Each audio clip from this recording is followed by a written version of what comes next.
A very good afternoon, ladies and gentlemen. Welcome back to this third day of FDP.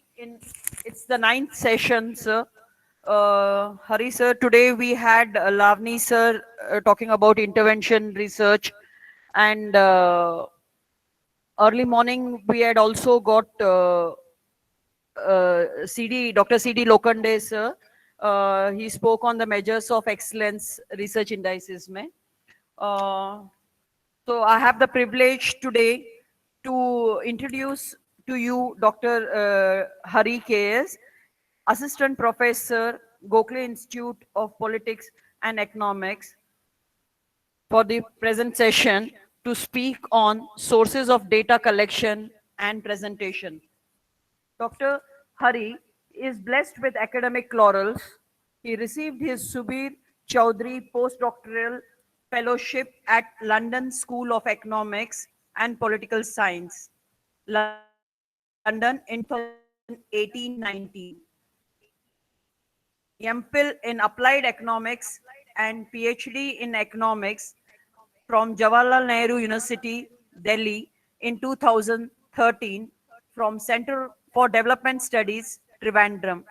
He completed his Masters of Arts in Development Economics from University of Calicut, Dr. John Mathai Center, Thrissur, and was awarded a university medal for ranking second to his department. The same was in his bachelor's degree also.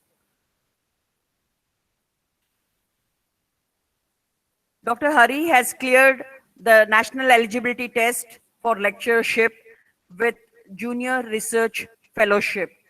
His general area of interest in research is in the development economics and specifically in labor and employment in India, skilling India, human development and economic growth, financing of human development, and regional economic development. He teaches the subjects like development economics, public economics, and political economy of India's development. He has, to his credit, a rich experience in teaching as well as research for almost 15 years. He has undertaken many research projects under ICSSR and independently too. To name a few, employment generation through affirmative state action, a case study of Pradhan Mantri Mudra Yojana in Pune district of Maharashtra. State Finance of Maharashtra, a study on the state finance of Maharashtra for 15th Finance Commission, Government of India.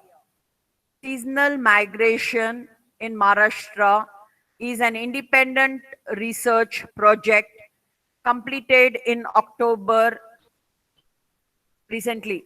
Regional inequality in economic growth and human development and exploration of Indian states. Apart from his academic contribution, Dr. Hari K.S. shoulders administrative responsibility of coordinating different activities in the field and academic program. He is an active member of various statutory committees of his college.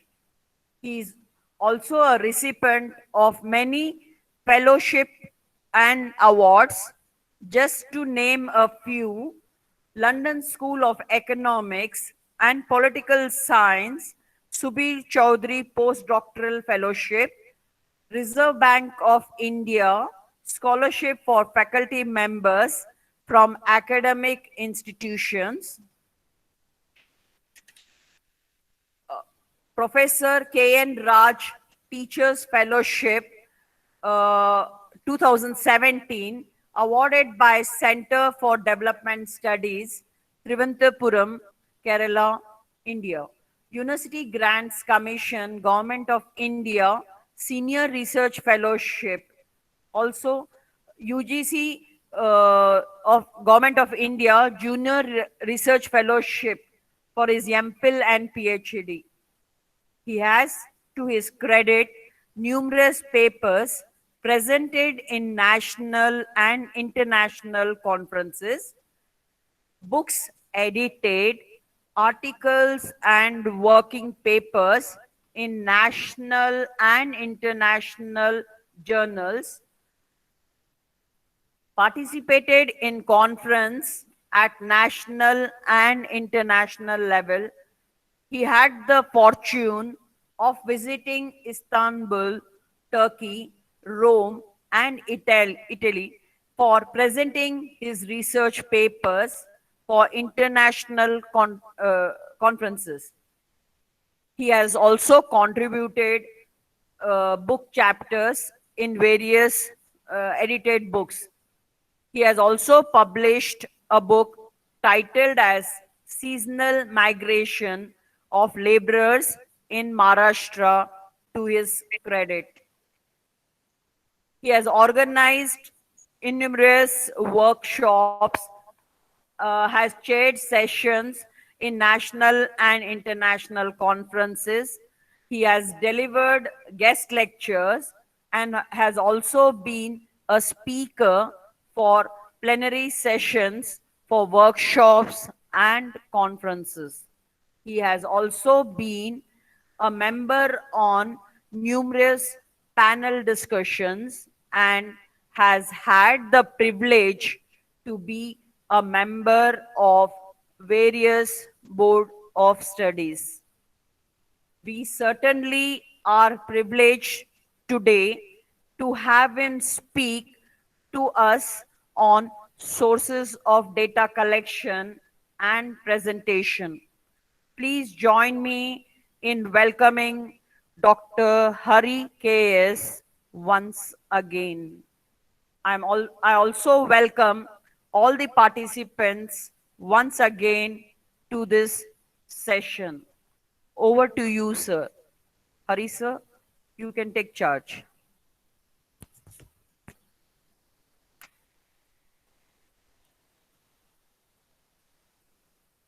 Yeah, can you hear me? Yes, sir. Yeah, because there is some technical problem here with camera. Anyway, that doesn't matter. No. I think that doesn't matter. Yes, sir. Go ahead, sir. Yeah.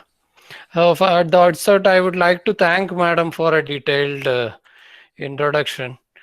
And in these difficult times, I would appreciate all the participants for showing interest in such a program. And I know it is in an afternoon, so you are feeling tired after a heavy lunch at home. So I would like to make it as interactive as possible from my side, so that because this is a very vast subject which we are going to handle with regard to the sources of data. Because data, as you are aware, data is one of the important requirement for any kind of research, whether you are in economics, social science, any branch of social science. So data is one of the prime concern for all of us. So I would briefly touch upon some of the difficulty that we normally face when we use some sort of data, or its importance of data, its usage and interpretation in research. Then I will go to some of the major sources of data in terms of primary data collection. What are the ways or means through which we can collect data in a primary survey, or rather what are the precautions one have to take when you go for a primary survey. And in the second part, I will be mainly focusing on some of the secondary sources of data. That will be on social science in general, but main focus will be as on economics. But any other branch of social science also, it will be useful for all of you. And in case if you have any specific requirement towards the end, I will be happy to discuss such things also. And in the last part, I will briefly touch upon, because I know that there are other lectures on how to use the data, how to interpret data, those classes are there. But for the simplicity's sake, how to present the data in proper format also I'll discuss. So is this slides visible at your end? Yes, sir. Yes, sir. Okay, fine. Yeah, let us start with what is research, because we all are interested in doing some form of research. I'm sure many of you have already done many kinds of various research at your doctoral level or at various levels in terms of private projects or some other evaluation studies you might have done. But in the research, we are mainly looking at it's a systematic approach. It is not a general thing like a newspaper article which we are discussing here. In a serious research, we have to have a systematic approach for obtaining and confirming new and reliable knowledge. That is the whole purpose of doing research, is to have a systematic format which we generally follow in research. That is what we learn in research methodology classes, how to do a proper research, because proper research needs to have a framework of analysis, and the purpose here is for obtaining and confirming new and reliable knowledge, because it may not be always a new thing, but it is mainly research. We are searching, it is already there in the literature, and how to modify your research in the way you are putting the new question or new methodology which you are going to ask, and how you are using a new methodology in research, or you are asking a new question in research. That is of more importance to the whole process of generation of more knowledge. That is outcome of any research should be addition of what addition of knowledge you are having for the existing stock of literature. That is what you are trying to add more to the literature. That is what we are all trying in form of research, and how you can formulate policies out of your research that may be useful for the betterment of your or the welfare of our society. That is our whole purpose of doing research, because we have to be socially committed, and we have to be answerable or accountable to our community, because we are being paid by the public. We are public servants who are being paid for conducting systematic research, so that you can add more knowledge to your society. That is the whole purpose of doing research in any society. So these are the various stages which we generally follow in because we need to, as I told, it is a systematic approach. So that systematic approach involves some stages or steps. That first step, you need to have a research question, but that research question of course will not come in vacuum, because you cannot get it from the air, any research question, or nobody is going to give you that research question. Array, this is a good question, and your supervisor is not going to suggest you your PhD topic, because many a times many students come to me asking for a topic, but then I will immediately request them, you go to the literature, then literature only can give you important research question. And then you have to have a systematic approach to identify a research problem. Then that research problem needs to be again related with that of the what existing work or the existing literature that is available in the public domain, that you have to, and in any subject you have to relate it with the theoretical knowledge. Whether if it is in economics, you have to, of course, or in any branch of social science, you have to relate it within the existing theoretical literature. So there's your analytical background will be very clear and sharp, so that you can relate your theory with that of the empirical work which you are going to do in your research. And the second stage of that is that of once your research problem is you are identified a research problem, then you have to operationalize that. That requires a research design, and that requires research method or the methodology, research methodology that we generally talk about, which an important parameter for that is to have a uh, data or the sampling strategy to reach at your data or the kind of data which you are looking to explore in terms of your analytical framework. So this will lead to you to a research proposal, because many a times people think that it is the first stage itself you are ready with a research proposal, but it is not true. It takes in the case of PhD students and all, it takes almost a semester or 6 months to for them to have a concrete research proposal. And if you are applying for any research funding, you all know that even if you are familiar with the literature also, you may need some amount of time and preparation for having a research proposal that can attract funding. And in the next stage, you have to do the research execution. For that, you need a concrete data. For that is the whole purpose of or the importance of data in research. Whether it is a primary or secondary, that varies according to the research question which we are going to. Sometimes many information may be already available from the, because many a times people commit the mistake that they do primary survey on the things which there is already existing information is already available in the public domain. So there is no need for going in for a primary survey, because National Sample Survey Organization conduct a lot of primary surveys and publish their results. National Statistical Agency now. So that results are available on the public domain. So you don't need to go on a primary survey many cases. But sometimes you may not get the information which you are searching for in the secondary literature, secondary data sets. Then you have to go for a primary data collection with an predetermined questionnaire. So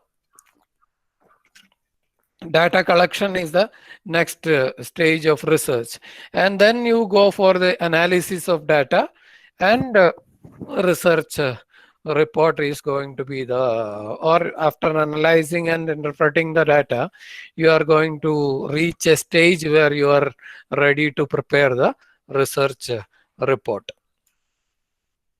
Any question or any clarification required?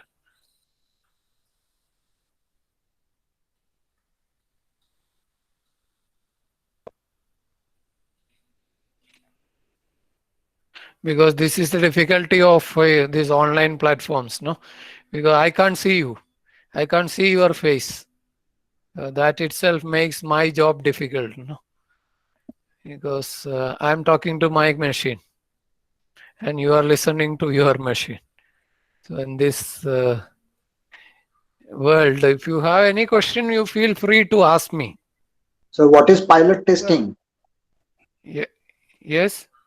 Pilot testing. Yeah, because once you are ready with your research question, you may not be knowing what kind of questions. Once you are going for a field survey, you may not be a priori know that you are asking the right question, because you may be going for a sample survey of say 100 households. So you cannot be in a situation where you complete 100 household and you realize that some of the important questions you have not asked, or some of the questions you have asked is not relevant. So what you have to do in research is that you have to go for a pilot survey to really understand what is the field reality. In the sense that you may take say 10 household, first you go and you run a questionnaire, you do a field survey, then you will realize that what are the lacuna in your questionnaire, or the way you are asking the question, or the way the question is formulated. Is there any difficulty in that getting answer to your question, or whether you are asking the right kind of question. So that needs to be clear before you conduct the large data, or once you finish the entire data collection, then going back become difficult. If it Yeah, is correct. 100 household, even then it is also easy. But Mm. some of the surveys you may have to go for, say, 10,000 households or something. Then a second round visit becomes almost impossible from your side. So Yeah, that is why you have to go for a pilot pilot testing. testing of your questionnaire. Thank you, sir. Yeah. Yeah. This is in economics, we generally call there is an uneasy alliance between the data and economics. At one level, the data are the one thing which we are trying to explain, and we try to elucidate upon the whatever empirical evidence we are getting from the data. And other level, they are the sources of all our trouble starts with the data itself. So this is how we have to look at the data. And how many are from economics and and how many are from other branches, madam? More than 50% are from other this thing, sir, other disciplines, sir. Okay, I am okay, from pharmacy background. This group from all the okay, backgrounds, okay, okay, from different okay, backgrounds. okay, And okay. they can ask you questions once you finish the sessions also, sir. Yes, yes, yes, Yeah, yes. okay. But more or less the primary data remains the same, Yeah, because in yeah. economics, if you see, we use mainly three kind of data sets. One is the cross-sectional data, time series data, and panel data.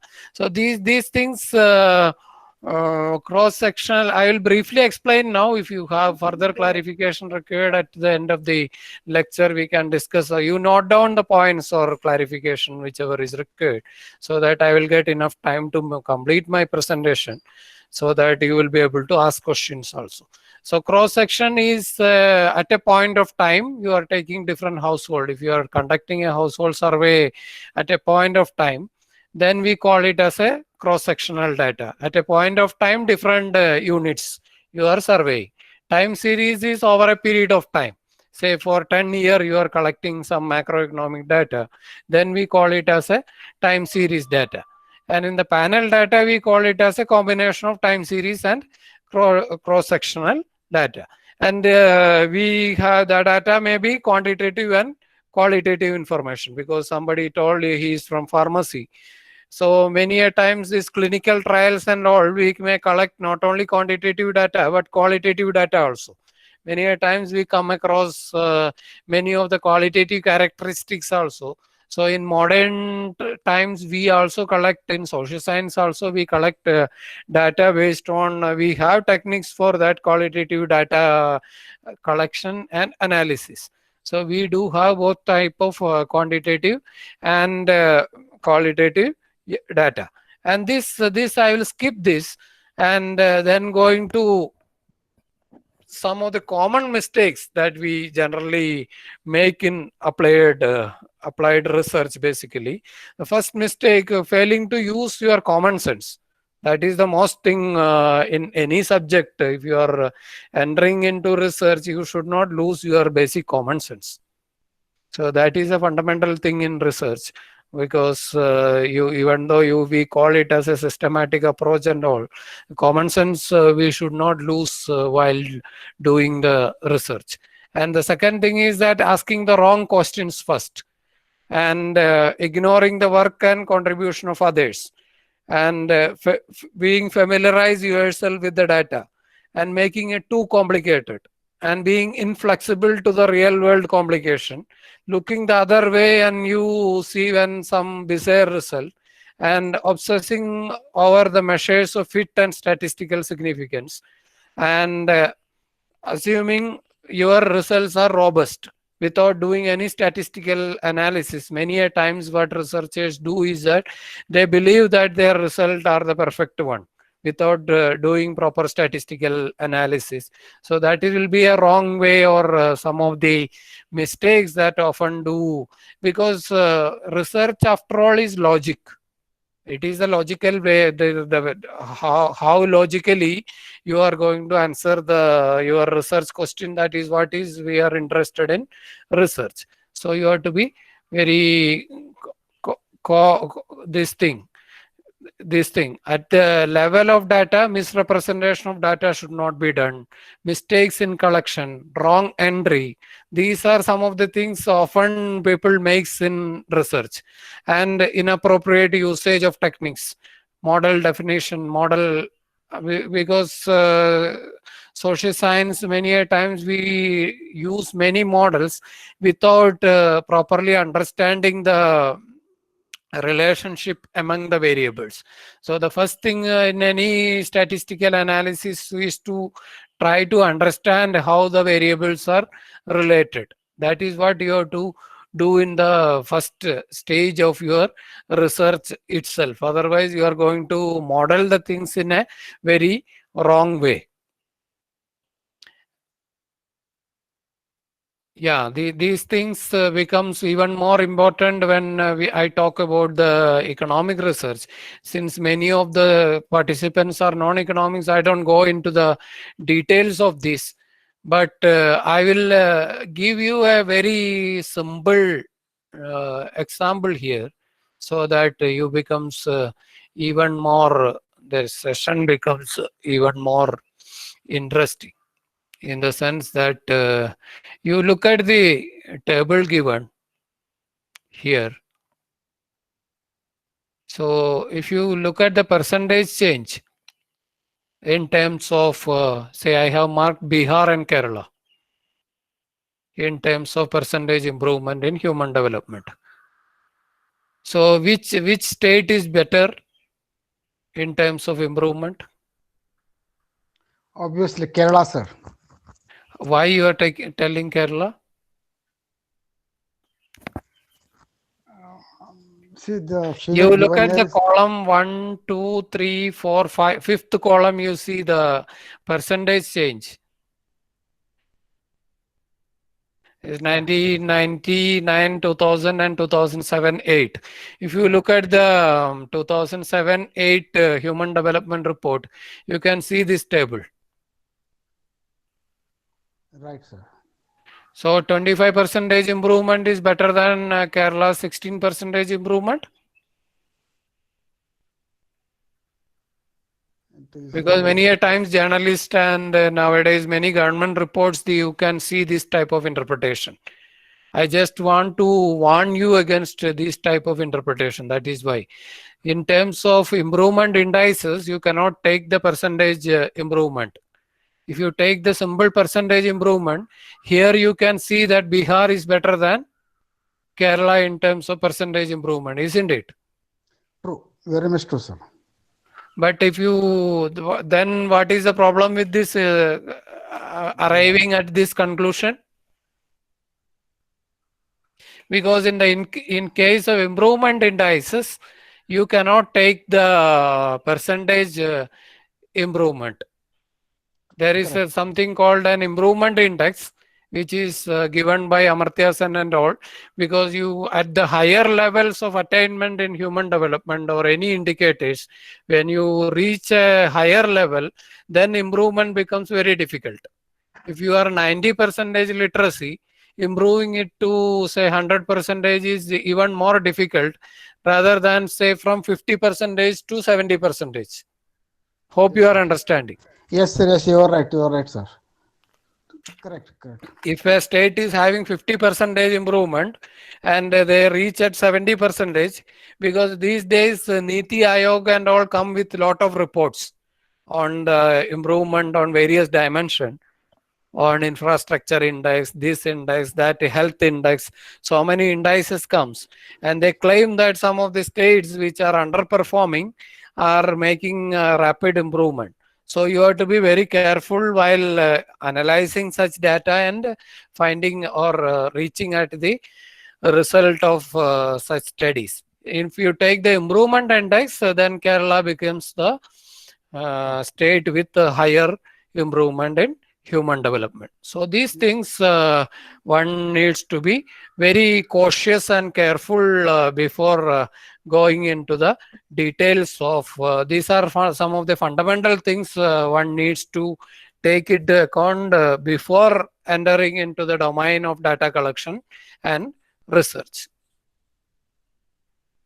So any questions so far? Thank you, sir. Thank you so much for making it clear. Yeah, now I will go to the this thing on data is itself.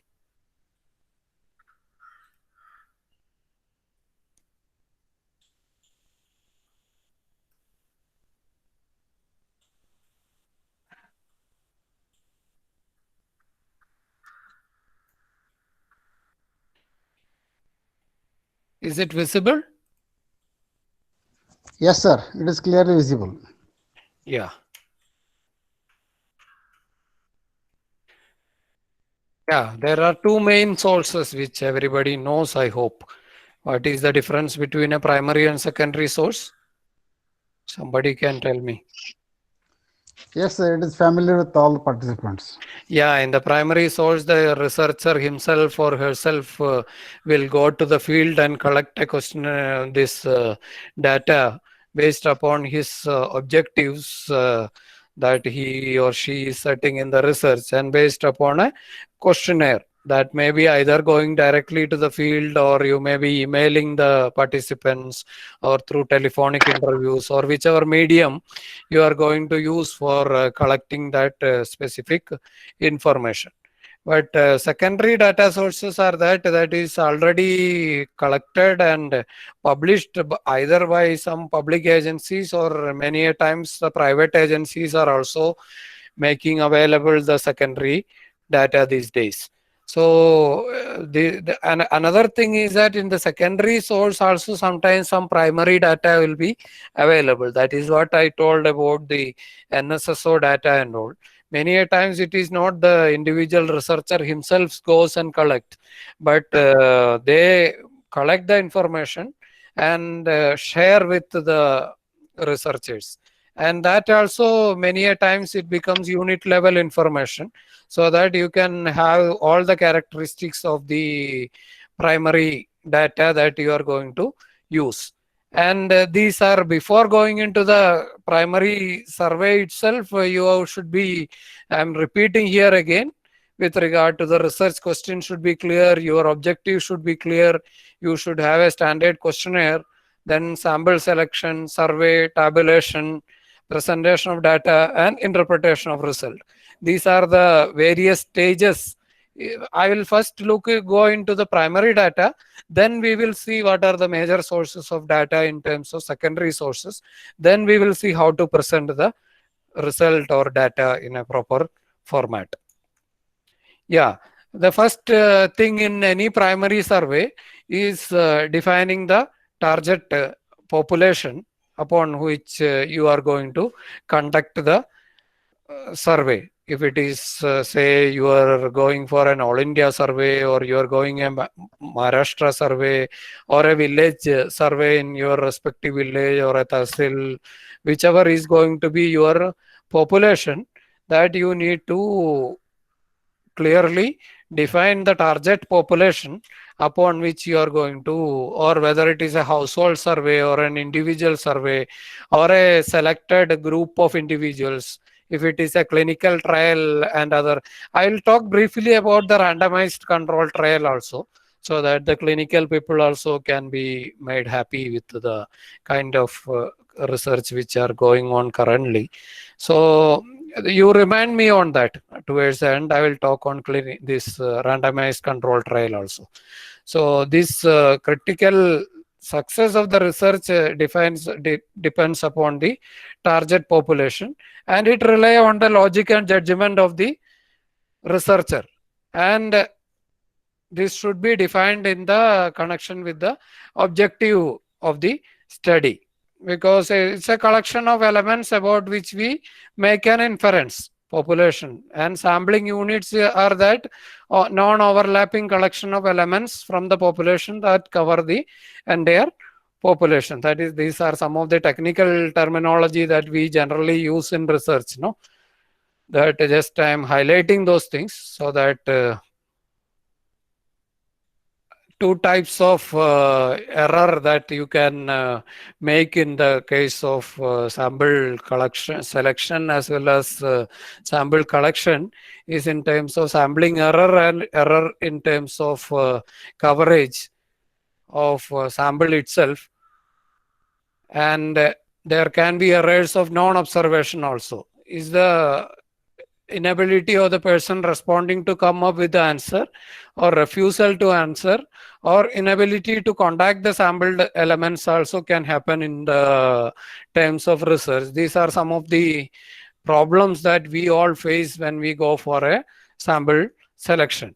And error of observation. These are errors can be classified as due to the interviewer, respondent, instrument, or the method of data collection also can lead to some kind of error in our data. In our case, it is the minimization of error. That is, the success of any research depends upon how you are going to minimize the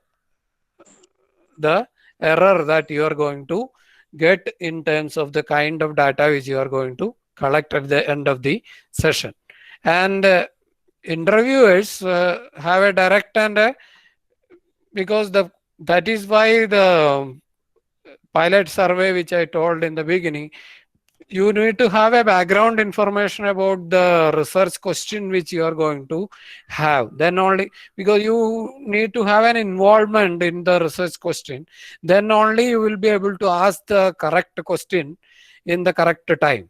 And you have to be friendly with the whomever you are going to interview, and you need to have some techniques through which you have to able to get the correct answer to the or the kind of answer which you are, or the right answer rather than the kind of answer which you are expecting. It should be the correct answer which you are looking for. And respondent, if you look at respondents differ greatly in motivation to answer correctly, and many a times this becomes a serious limitation in your research question research itself, that there may be a recall bias because many a times they don't remember the kind of question, because that is what led to a debate in India with regard to the recall period in consumer expenditure data also, because people, how much you can recall, no? If I ask you today breakfast what you had taken, then you may remember, maybe yesterday also. So if I ask you last, the 1st of December, what you had for breakfast, nobody remember. So if this 2019 December, if I ask whatever you consumed, you may not be remembering. No.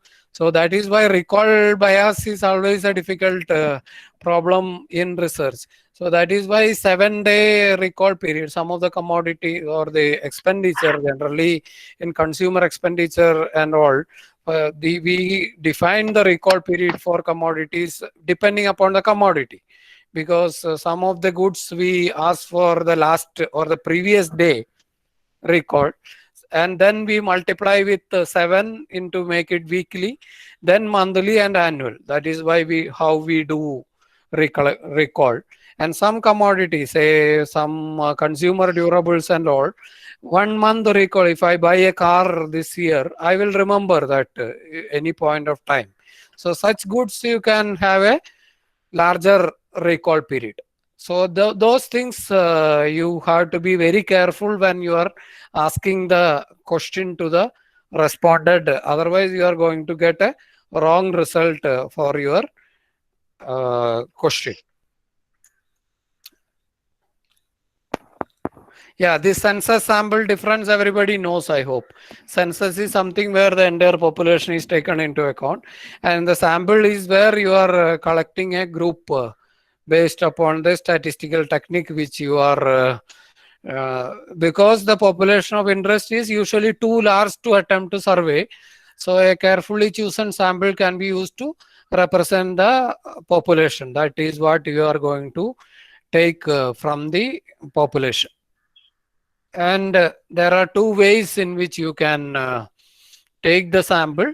One is of course the most reliable method of analysis is that of the probability sample. That each member of the population has a non-zero probability of being selected. That includes the random sampling, systematic sampling, and stratified random sampling. And there sometimes you may not be able to go for a random sampling. So in the next best alternatives are non-probability samples, that we take the sample on a non-random manner. And this includes the convenience sampling, judgment sampling, quota sampling, and snowball sampling techniques. That this may look very simple for you, but from a practical point of view, I am telling about, it is an extremely difficult task to identify the sample and reach at a sample frame. Because those who have done the primary survey, they may be recalling how much difficult it was for them to reach at the appropriate sample size, and how to identify those sample. That is one of the major difficulty in most of the primary research, especially in developing countries like India. So I'll briefly touch upon what is this random sampling all about. You know that each member of a population has an equal. This is the best way in which, if your population characteristics are known, this is the best way to sample the to select the sample. Because each and every individual or the household or whatever unit you are, or what we technically call, each element has a probability to be included in the sample.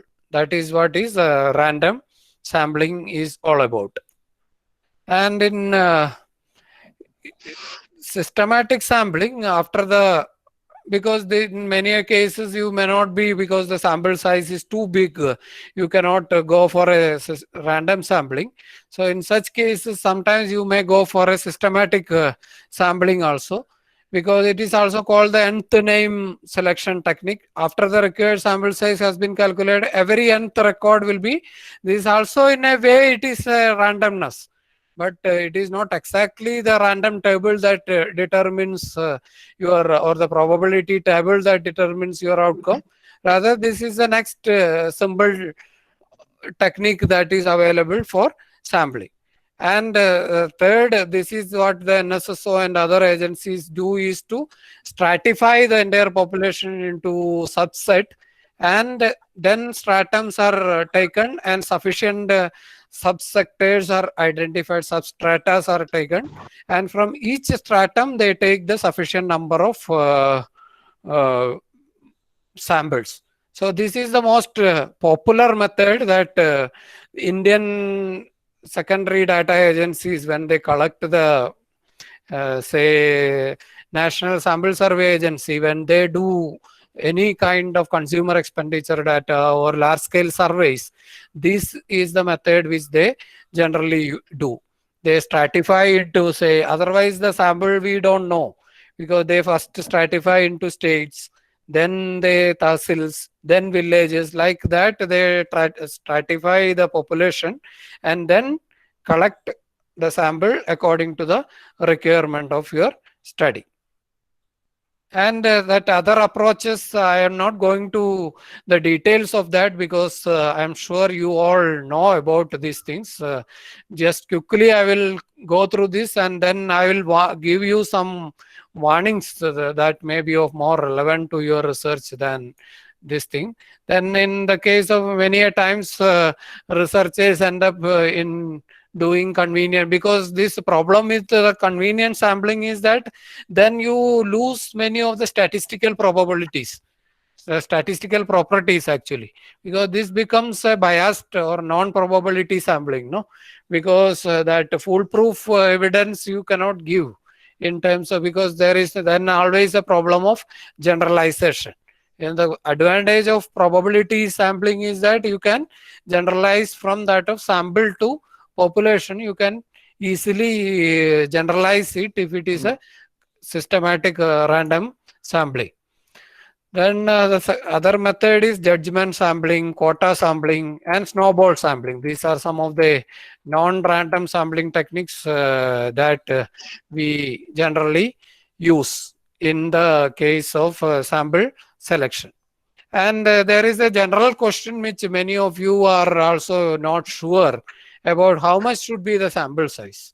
That is a major tricky question in many of the research which I come across. What should be the general or thumb rule? Is there any thumb rule which determine the sample size? Because always it is more heterogeneous a population, the larger the, and depends upon the topic which you are going to do the research. It all depends upon the research question we are going to ask. And probability sampling, the larger the sample size, the better. With non-probability sample, still not, because as I told, there is always a problem with generalization with regard to the non-probability these things. Then you have to be very careful about the kind of sample size which you are going to determine. And if your general response rate 22% only, if it is an email or a telephonic interview, you can be sure that only 20 to 30% return the questionnaire. And if you have a follow-up techniques, that would bring down to 50%, and still the response rate will be 60 to 70%. And that much only. Then you, while selecting the sample itself, you have to be very careful that if you aim for, say, 100 sample households, you may get response only from 70 households, the kind of response which you are looking for.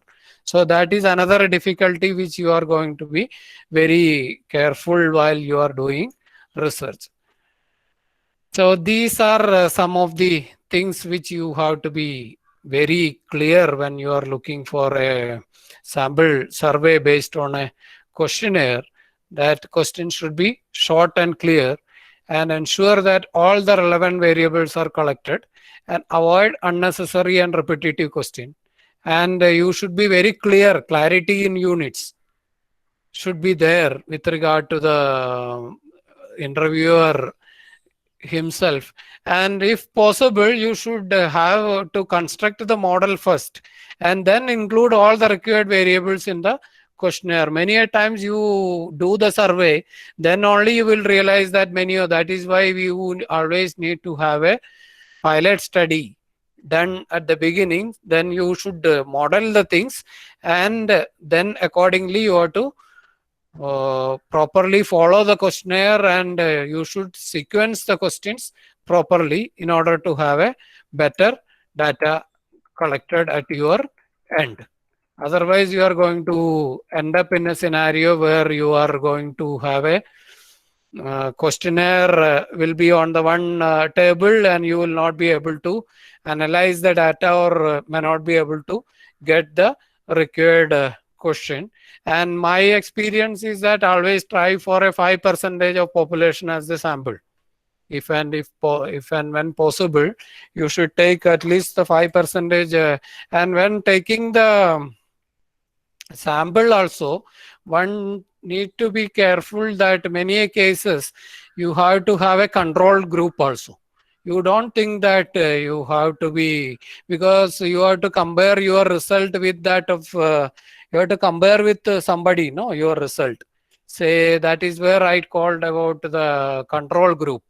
You need to have a, if you say some say policy effect of some policy, or say financial inclusion or some other policy, you take any policy, then you have to approach the household who were included in that policy, and you should have an equal number of households who are not part of that policy.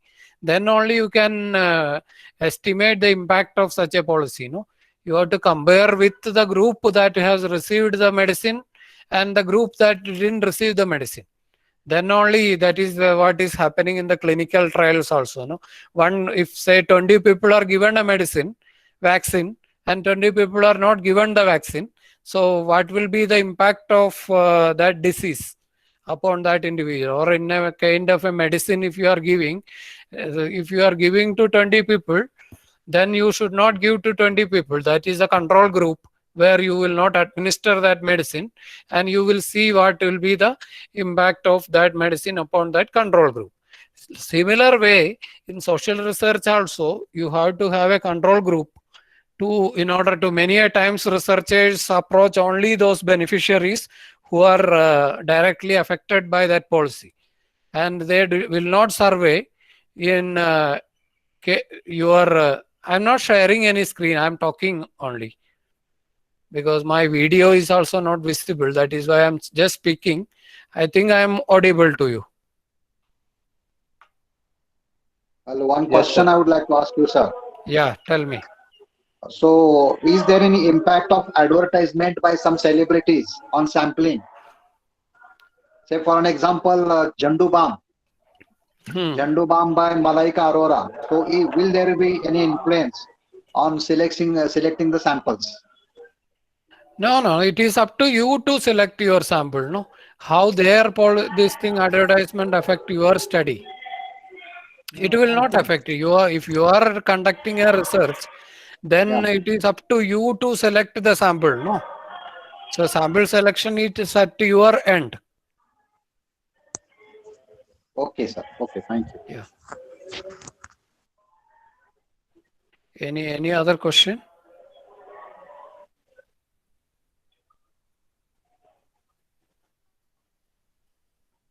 Am I making clear things? Yeah, Sir. it's very clear. Sir, the biggest question in research is, hello. Yeah, बोलिए ना. Sir, I can hear. I can. Biggest question in research is how to obtain reliable data. How to Yeah, obtain reliable data. That is very tricky. Students are facing a lot of problem. Yes, how that is what I told. Both parties are involved in this. On the one side, you have an interviewer or a researcher who is going to the field, and on the other hand, the respondent, how they are going to respond to your question. So that also depends upon the way you are putting the question. No, many a times you may not be knowing how to ask the question also, no, how to ask the question. You may be asking the wrong question. You first, because I will give you a classic example which we do in social science.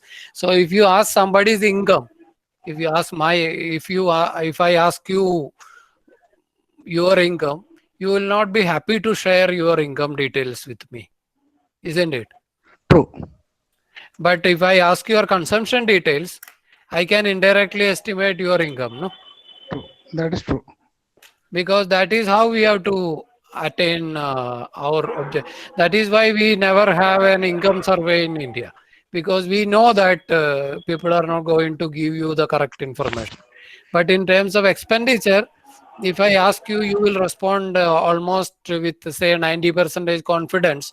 I can tell that if your consumption expenditure is 10,000 per month, I can at least make an estimate of your income, isn't it? Correct. I can at least assume that you are going to have at least 10,000 income. Otherwise, you will not be able to spare 10,000 for your consumption expenditure, no? Yes, yes, yes.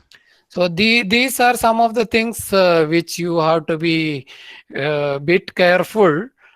So this involves a few steps. First thing is that to identify how many samples you are going to take, and how to prepare a questionnaire that satisfies your requirements, and then only you can ask the right question and reach at the right conclusion. So somebody is sharing their screen. Can you please switch off that so that I can? So any more question on the primary data collection or? No, sir, it is very crystal clear. Thank you.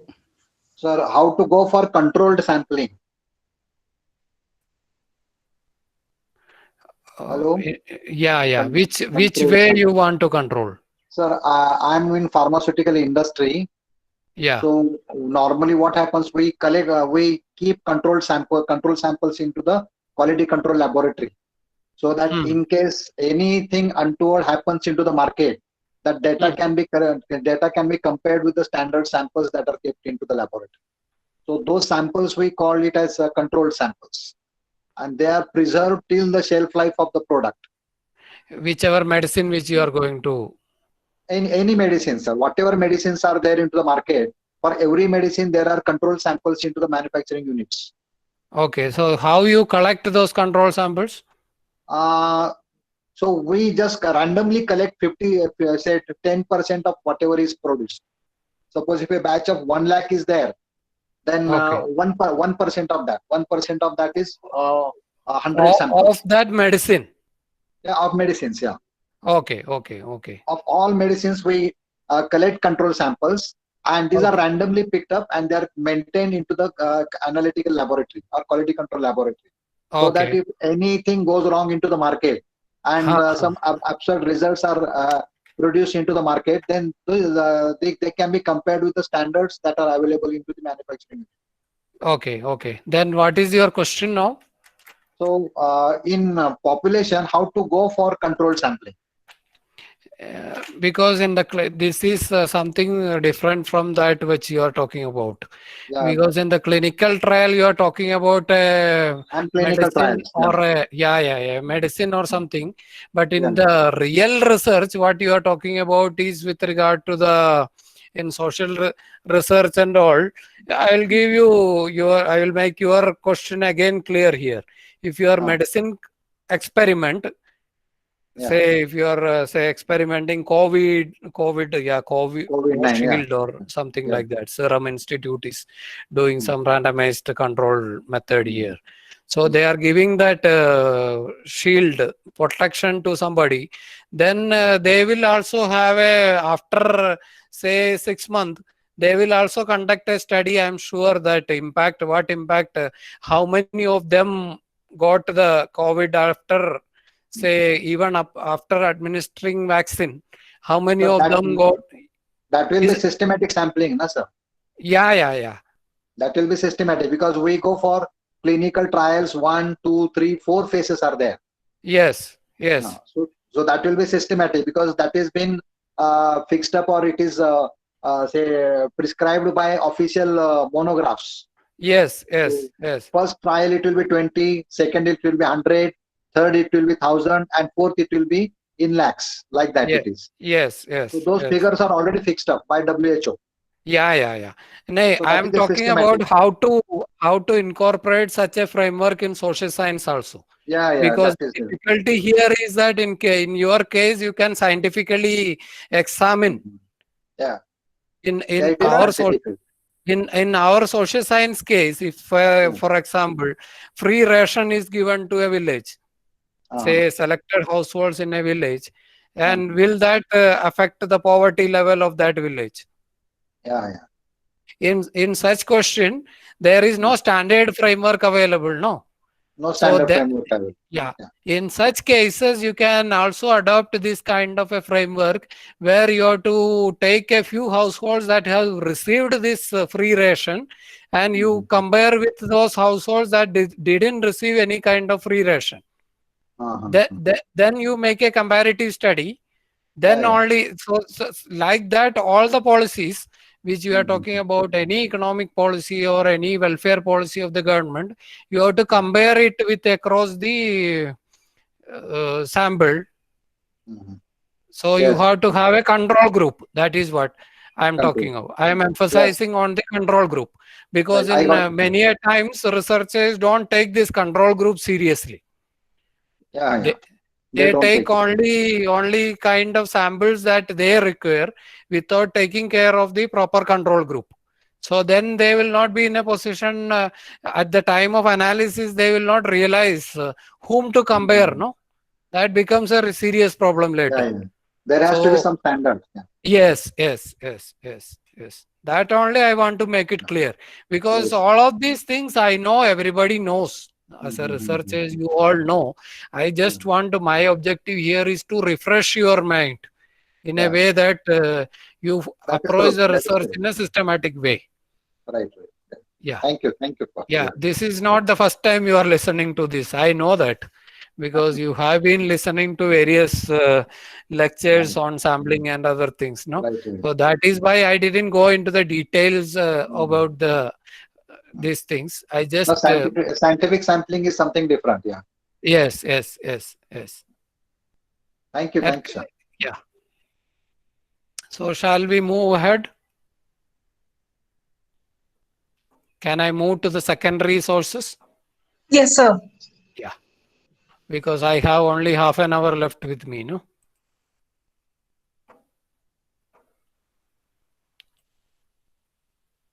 Yeah. So when is to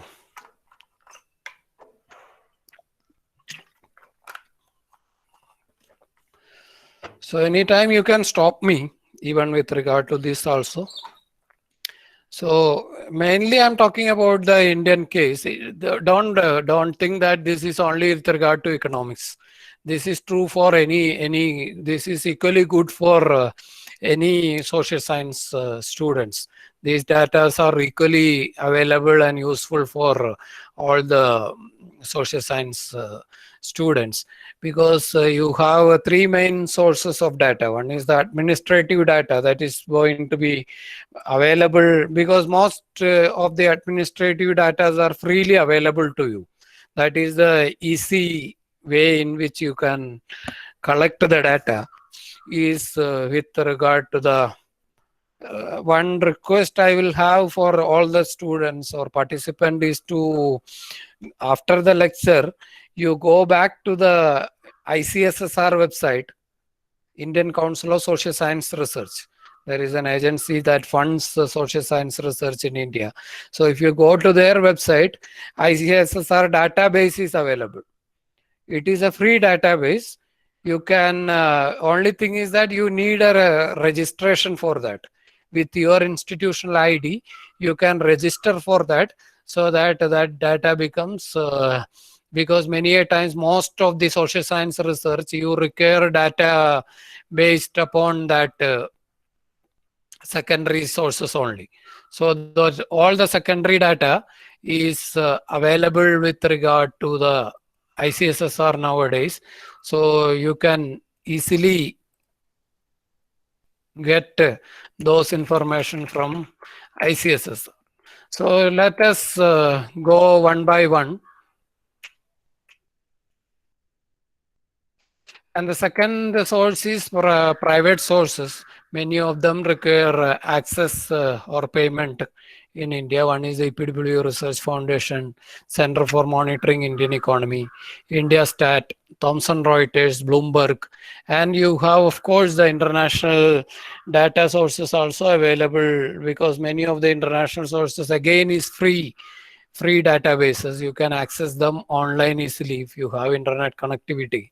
IMF, World Bank, UN agencies, UN Comtrade, and FAO. These are some of the secondary data sources that are also available to the researchers. These are some of the data on social indicators, population and health. If you are looking into some of the characteristics for your sample selection also, you may require the population. Then you go to the census of India. Don't think that census provides only population figures, because census is having almost 6 series. A series is only population, B series is on economic tables, C series on social and cultural tables, D series on migration tables, F is on fertility, H is on housing tables, and seventh, this thing CST series is also available with. So this census is one of the most comprehensive secondary database that is available to you in terms of various social indicators. And then you have this registrar and census commissioner who gives this sample registration system bulletin that also covers many of the secondary informations, because whenever you write a research report, you may have to write a chapter based on secondary databases. That is why I am emphasizing the secondary databases. All the research whichever primary survey you do, before that you have to be familiar with a chapter on secondary databases to generalize whatever you are going to do from your primary survey. That is the importance of the secondary source. And the third source is, of course, the National Family Health Survey, which also gives enormous information on the family health details of Indians. So these are available for various years and freely available. Don't think that these are priced publication. These are all free publication available online at your fingertips. Most of the things you have to register for their website and access the information. That's it.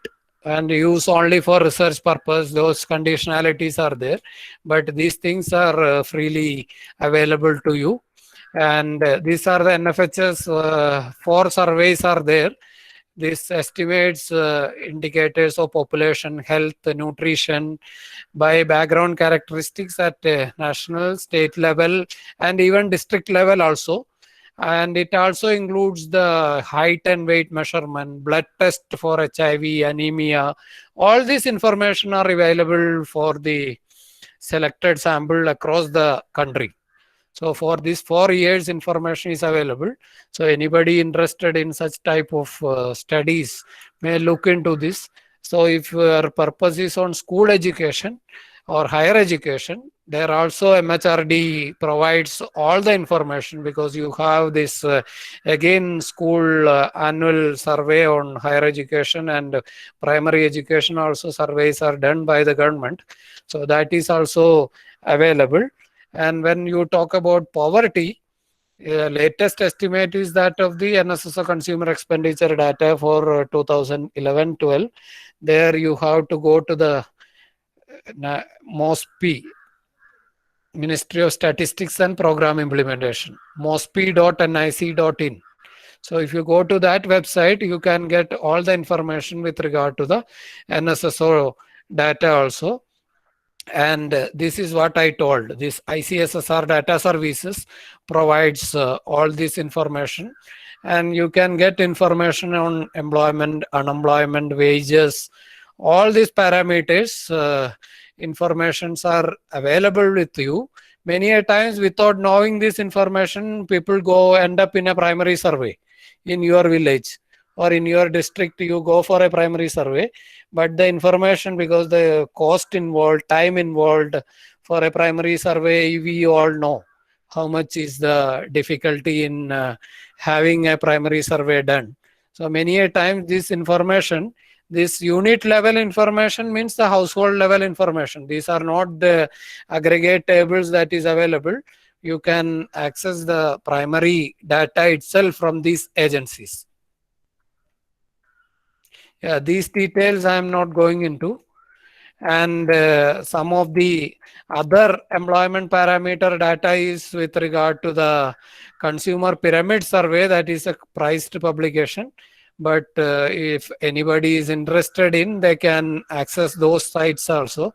And if your research question is something related with employment questions, then you can look at EPFO, NPS, and other databases which are available, Employee State Insurance Corporation. So these days, the advantage is that many of these databases most of the databases are available online. So you can get this data. And another set of data that is required in research is with regard to the national income data, because many a time you may be reading in newspaper with regard to India is growing at 5%, India is having a negative growth rate, etc. So if somebody want to have a check on that, you may have to look at the national account statistics. This provides income, saving, capital formation, all this information at the disaggregated and aggregated level for all India level and state level. And if it is for agricultural sector, these two publications will help you. This is available online also with regard to agriculture situation in India and agricultural wages in India. And industrial sector, if you are into organized industry, you have annual survey of industries, Index of Industrial Production, Survey on Non-Manufacturing Industries in India, and Economic Census. So these are some of the information that is available with you when you talk about the industrial sector. Again, I am not going into the details because all of you are not from economics background, that is why. And with regard to the unorganized sector, you are having a survey done again by the CSO for various years. NSSO also has conducted a non-manufacturing sector survey for the unorganized sector.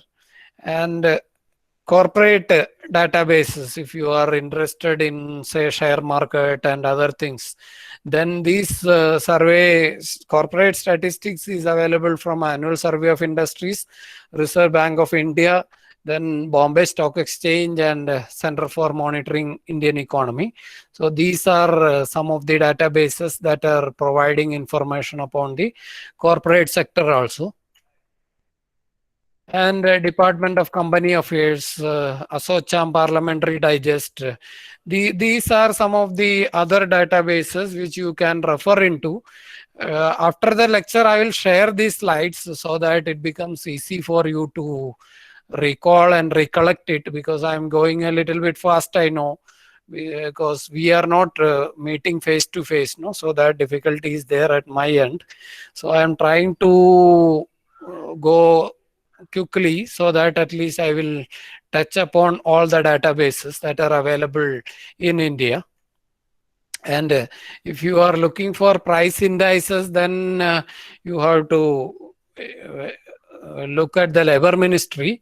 You have Consumer Price Index number for the industrial workers, Consumer Price Index number for agricultural laborers, and Wholesale Price Index numbers are also available. These are all available from the RBI website. Also, you can get these information.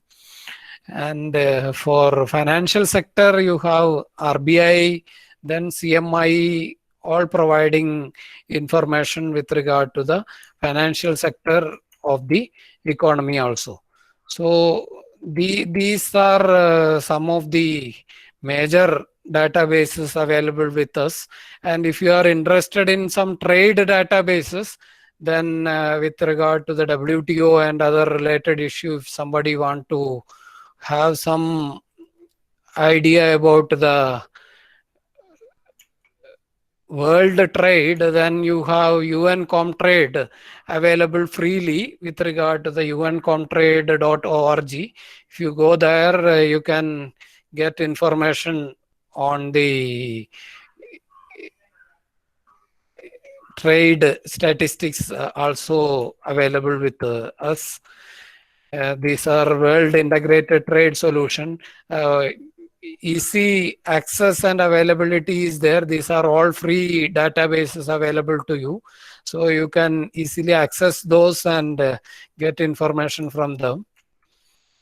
So other freely available databases are Export and Import Bank of India and other databases with regard to the export data also. And yeah, if somebody interested in public finance issues, then you can get it easily from the budget documents of the Union government and RBI state finances in India.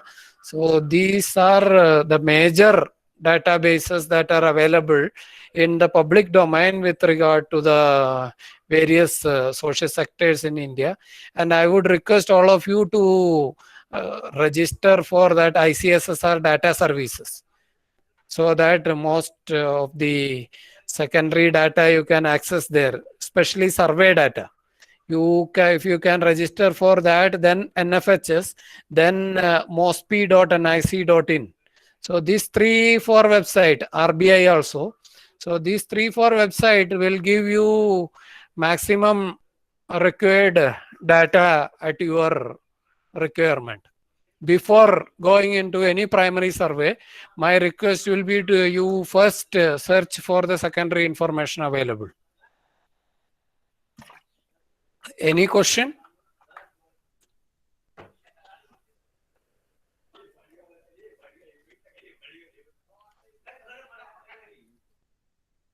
Are you enjoying No, sir. it, No, or sir. am I making clear? Yes, sir. Because it should not be in a way that you are not able to follow me. Because I was basically discussing about some of the data that are available in the public domain, which any researcher can make use of that.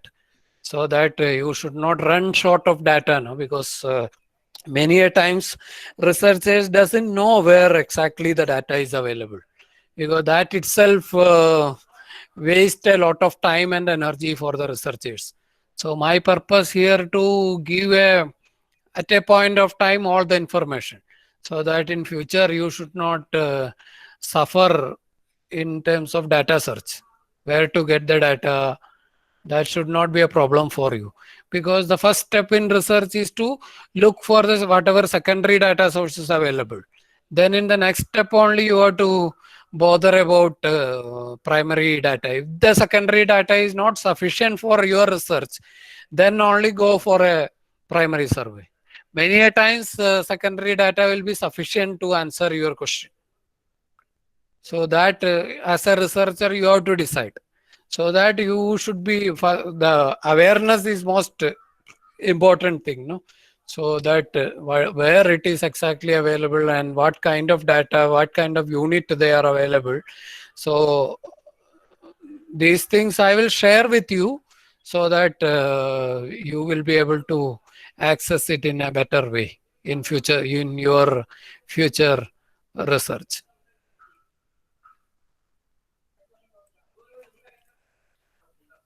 Is it fine?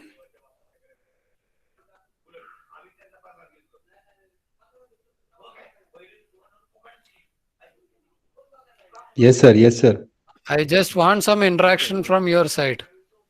10 more minutes are there. Because presentation of data, because whenever you collect any data, the first thing you have to do is to put a scatter plot. I don't use the PPTs, I will speak out here. That first thing, you may be familiar with any statistical software, whether it is Stata, SPSS, or any software. The first thing, first requirement is for you, before running any regression, correlation, or whatever it may be, to find out the data. First thing you have to do is to plot the graph of that data.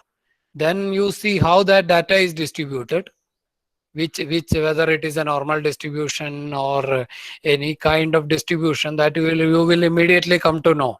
Once the data is plotted, the trend you will come to know immediately. Second requirement is to estimate the descriptive statistics. Most of the software immediately make you available the just one press, one click, you can get the descriptive statistics of that data. Then you will come to know what is the average of that particular variable of interest. Then you can go for, because you know that is these things, no?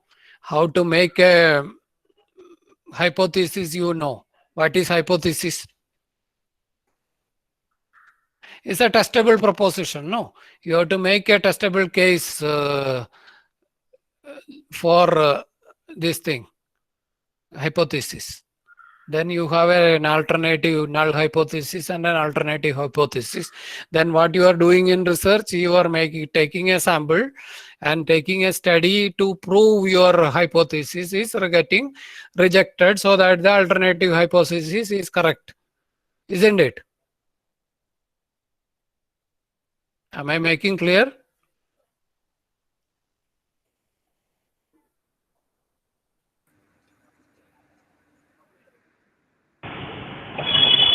Yes, sir, you're quite clear about most of the things. I just want to know that if you can share the data links and if you can tell us more about the scientific data if we can get from some sources. Scientific in the sense, what do you mean by scientific data? See, I have into science, and I don't know that if I want to work on some genetic relationship of genes and its relationship with the immunity, or something which I could find. I have not delved with the data as such. I don't know also social data. So do we have such records in science also? Science, I am not sure about that, but I fear we may not have that much information because science, many cases you may have to go for the clinical trial and all. No, that may not be available with us.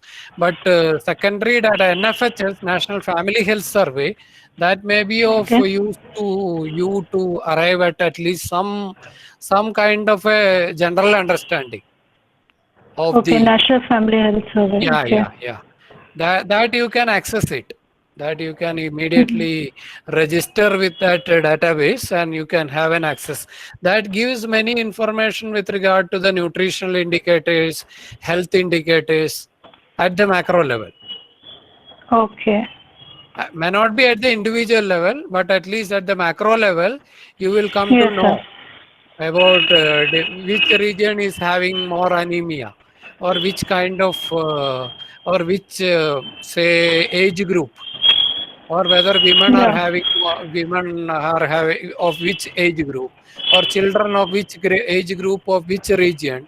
So such things you can easily Yeah, identify. maybe something of children, the vitamin A or some other deficiency is the Yeah, reason yes, for yes, yes, yes, yes, having a yes, problem in the it is there, vision it is these there, days. it is So there. if I want to correlate this with the earlier data where I can find some reports also. Yes, yes, yes, yes. So we have to go to this National Family Health Survey and we have to register ourselves into that. Yeah. And you have to show your requirement because that is a general format nowadays. No, for accessing any database, you may have to fill a form there, and you have to Okay. say guarantee that this will be used only for research purpose, not for other private these things. That is a common this thing protocol Okay. nowadays. No, so if you Yes, sir. satisfy that data protocol, you can access Mm-hmm. that data and make use of that. Only thing is that you should be familiar with the appropriate statistical techniques to say use that data. That's it. Okay. So it is not showing any website to register, but I'll try. Yeah, it is there. It is there. It is there.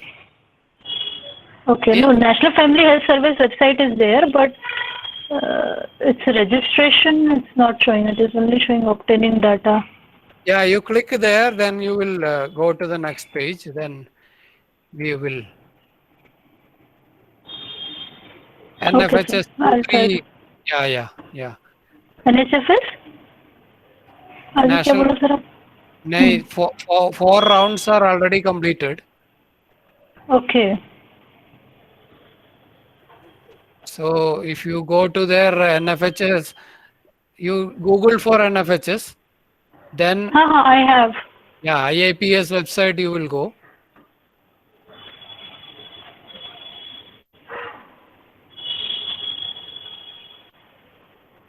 Then they have told for research you go to DHS program, some DHS program they have told. Okay, sir, I'll Yeah, try to find out. yeah. Thank you so much. Anybody else? Any question?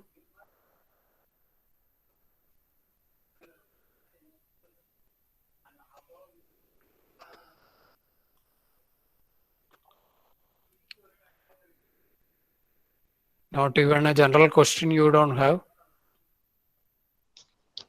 Good afternoon, sir. Yeah, Shyam. Yes. Sir, I was wondering if I am collecting data on energy sectors.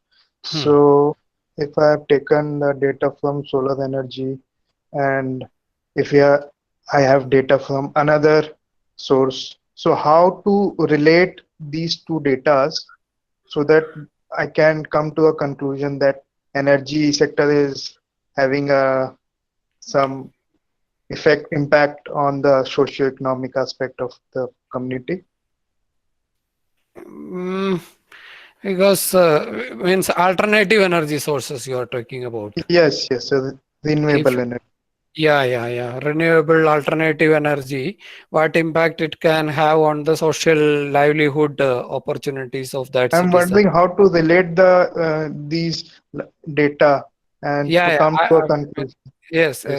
I'm coming into that Yes, because in the advantage of these alternative energy sources is that becomes even more impact measurement becomes sometimes difficult. Immediately impact measurement becomes very difficult. And so especially social impact I'm talking Yes, about. sir. But Yes. economic impact, some of the economic impact in terms of cost advantages, you can immediately measure, Right. isn't it? Yes, sir. Economic, we can come to some extent. Yes. Yeah. Okay. Other thing, it depends upon the individual question. You can privately contact me if you have Okay. any. Yeah. So we can also work in the sustainable development goals Yes, where yes, there yes, are yes, many parameters there.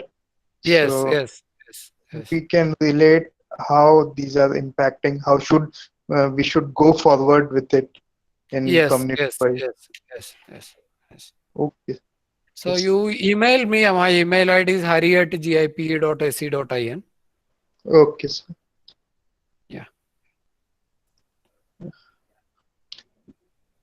So once again, sir, your email ID. Yeah, Hari at I had put it in some. Just a minute, I will see. Okay, sir. Yeah, this just a minute.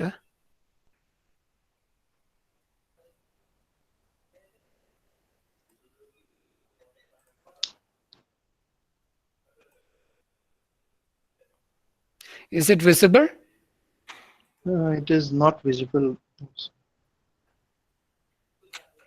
Yes, it is visible.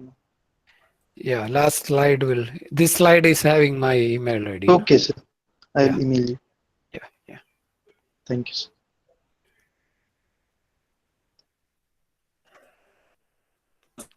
For ICS, sir, we have done, sir. I'm not able to hear you properly. Sir, ICS, sir, ICS, sir. Some Hello. audio problem at your end. Net problem there, sir. For ICS, sir, we have to register, sir. It is for NASDAQ. It is not NASDAQ. Sir. This is ICSSR data service. Sir, ICS, sir. Pardon? Online public access catalog. Yeah, yes, sir. Things It is there, there. Public access is there. Only thing is that you have to register for that, and then they will give you an approval of email and password. Access username and password they will approve and give you in a day's time.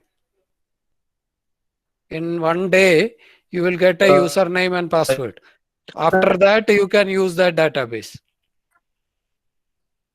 It is freely available. There is no payment for that. It is a free database. sir. Okay, thank you. I'm not able to hear your voice properly.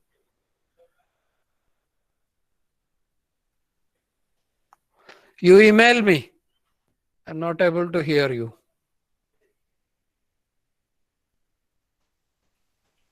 Abraham, you can ask your questions on the chat box if it is okay, so that he can answer you. Pardon? Vijay Abraham, sir, we'll give him little time if he wants to chat. Otherwise, we wind up with the session. Are there any other questions, please? Are there any questions, please? We will be sharing sir's PPT also to you all today. Sir, kindly mail us your PPT, sir. Yeah, I will do it immediately. Yes. Any Okay. questions from the Thank you. participants?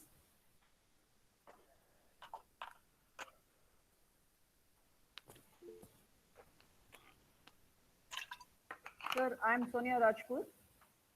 I'm really very pleased to propose this vote of thanks to you, sir, for this session on behalf of CyBER and the organizing committee of this FDP, sir. Your session was really very interesting and informative, sir. You have covered up in a healthy way. Interaction was there, where the question answers started from the very beginning. So there was no doubts remaining in the end of the session. I'm sure the topic you have taken, sources of data collection, is going to be a very useful asset to our participants. And you have also given the tips how to select the sources, from where to take it, how to do it. This will definitely help our participants. Once again, I would like to thank you, sir, for giving your valuable time from your busy schedule to grace this session and share your valuable thoughts on sources of data collections and how to do it. What are the ways of presentation and what are the sources, free sources you get, and also tips for registering in the ICT SSR. Thank you so much, sir. Before we conclude, I just remember one thought of Marie Curie. Nothing in life is to be feared. It's only to be understood. Now is the time to understand more so that we may fear less. Thank you. Thank you, one and all. Thank you, sir. Thank you so much. Participants, we will be starting with the technical sessions tomorrow. Tomorrow morning, we have basic statistic concepts for research by Dr. R.V. Kulkarni, sir, and SPSS by Dr. Babu Zakaria, sir. For that, I have already sent you on WhatsApp some PPTs so that you can prepare for it and join tomorrow well prepared. Am I audible and clear? If you have any doubts, you all can please ask right now. The day 1 link, day 2 link, and the day 3 link have been shared to you all today, so that we have your attendance on the Google form of all the 3 days, which will be monitored with the auto attendance what we have got. I repeat again that attendance is very, very important, and we will be sharing with you the PPTs of these experts so that you can prepare for the exams on the last day. If any one of you would like to share your feedback or something of the day, you have time to do so. Ma'am, if you can share the yesterday's PPT also on the group or on the email, that would be great. And today's also. Yeah, I'm doing that today. I still not received one person, so I will be doing. I'm just waiting for that person, and now Hari sir will also send his. So I will Yes, ma'am. uploading it, and those who want which PPT can themselves download it. Otherwise, it will come a mess in the chat box and even in the WhatsApp group. Okay, ma'am. Okay, I'll be sharing it in the group. Yeah, thanks. Yeah, any other questions? Any other doubts? Yes, Ajit, you want to speak something? Your mic is on. If no questions, we sign off for today. Any doubts, please? Yes? Thank you so much. Have a wonderful day, wonderful evening. Be prepared for the technical sessions tomorrow. We have statistics, which many of us fear. So I quoted Marie Curie's thing. It's nothing to fear, but it's better to understand it. Thank you one and all. Bye for day. Thank you, madam. Thank you, madam. Thank you so much. Yeah.